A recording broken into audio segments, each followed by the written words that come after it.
My name is David Daniel Ball, and these are the headlines for Wednesday, the 22nd of April, 2009.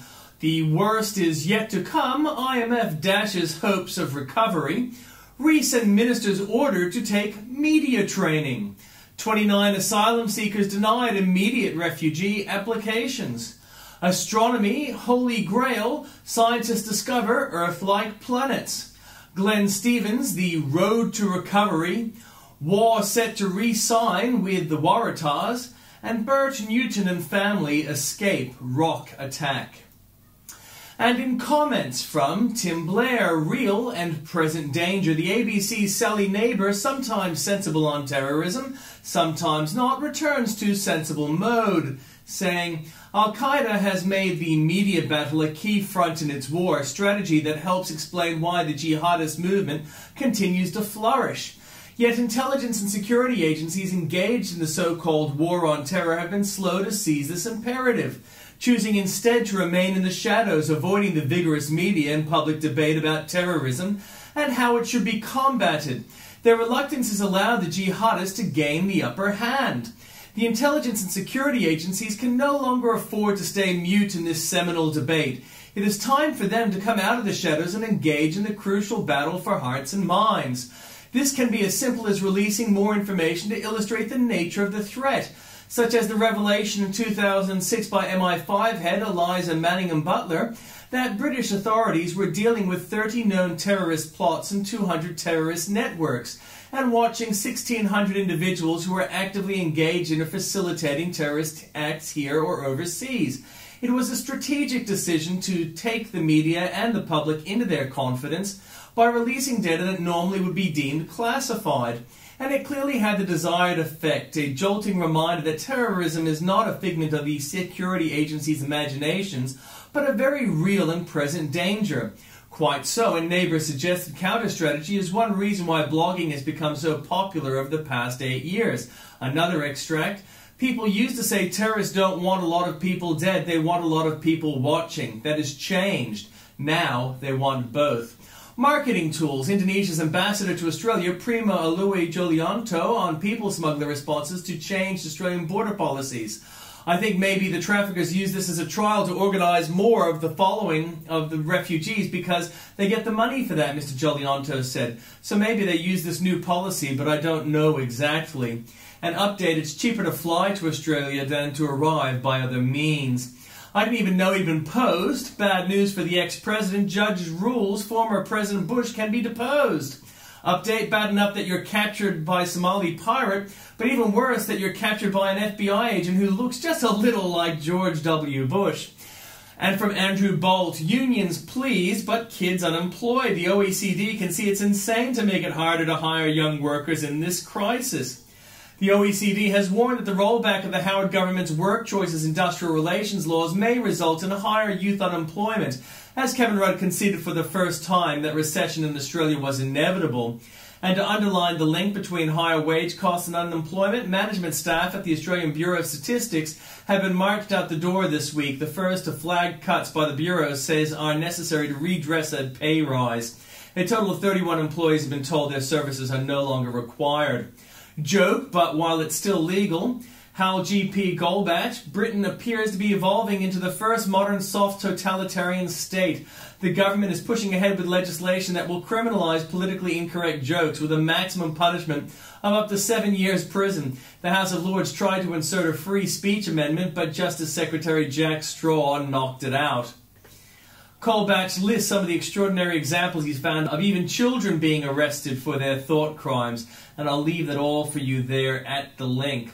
And an update: Bolt reader Peter urges you to sit the Ricky Gervais racism test to see if you have anything to fear.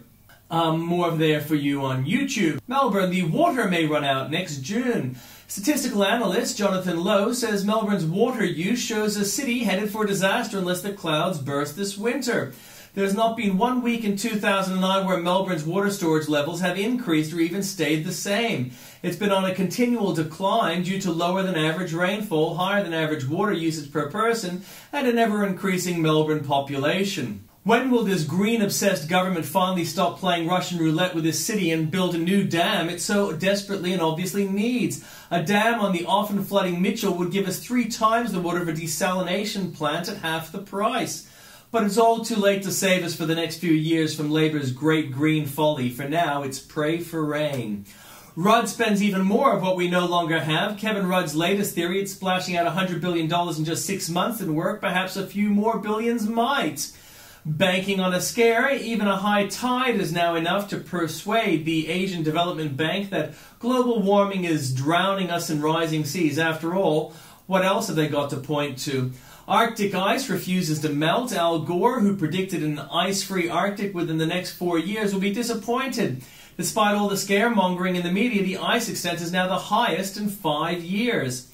True, the climate is changing. I could be wrong. Maybe the climate is changing after all. The intellectual climate, I mean. For years it's been a social crime to doubt man is heating the world to hell, but suddenly the ice is cracking, and no, not the ice around Antarctica, which has actually grown. Take a few signs from last week alone. I'll leave more for you there at the link. Rudd's shameful silence. I haven't seen a cover-up as insulting and astonishing as the Rudd government's refusal to tell you why an asylum seeker's boat blew up last Friday. Why insulting? Because the government thinks Australians are too racist to be trusted with the facts.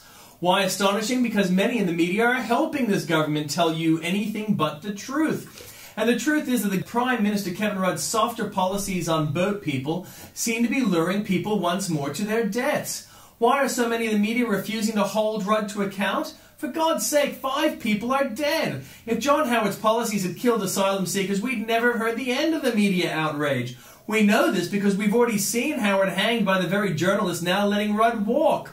In 2001, the Civ 10 sank in Indonesian waters, unknown to our officials, and 353 people drowned, all while trying to reach Australia. Howard wasn't merely blamed, as Rudd should be now, for having policies so soft that they tempted asylum seekers to risk death at sea.